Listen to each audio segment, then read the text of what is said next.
صدای آخیران در استودیوی کوی بسره کرد. چی مرا به ای روز آورد که ای قپس دیدم.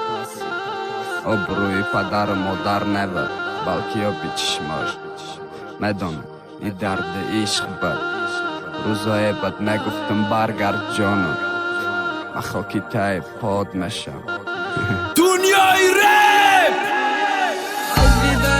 شای جان از که چشمات قاق که فرزندی خوبت نشیدم. پدر مرا آخ که تنها نکنم دادر ما کدر پری کوچه بد چی مرا ای قدر پاس کد غمی یخش رو چه بد بعد دفن مقلان بیم بگیرن خبر ما بگن موقم نگیرن برام پی تو خواهی برما دیگه سری کوچه تا نرو مکم نمشینم مشکی که برام مرزه افسوسی روز نمبینم.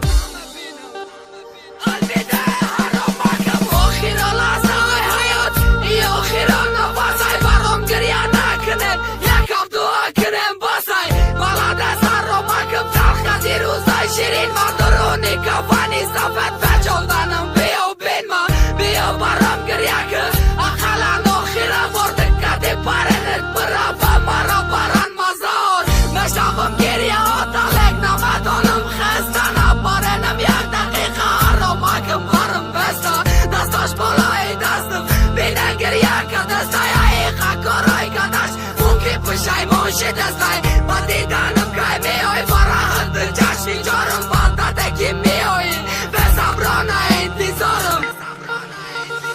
گفت میای روی قبرم ملاف چند واجب مخزا پش بگفتم کاره مکنم دشمنم برام اشرزا دکپو میستادم بین خوارم گریه کرده سیاد دروغم مگرم روش سیه کرده سیاد دروغم مگرم روش سیه کرده سیاد با درفتم ای برند یا کدن چی فایده مرده بچی دادا کفانه شو کدن چی فایده وقت بالای قبرم خواهم و دستان رزی با مرده دست پاشا گریه کدن چی فایده زدنی دیز سیده رنگی تک تکی ساعت دیگه کتی و بیتو دیدن نمشم نراحت دیگه چنی ما بخدا دوست نمه داره هیچ که دیگه با چشم گریان نمگو برگر ولیش که با جای روانم که خزانه اوجا بهار نست روی خبرم بخونی دل نویسن و گناهگار نزدن از 10 سالی حیاتم هر یک ساعت غنیمت بود وقتای تا برم بود ثانیه هاشم قیمت بود شب بخوابم بینم بود بخنا باگر یخش بختم جای جمعه شهی کفانای چوبی تو بود چینای تخم نصیبم خانه عروس دید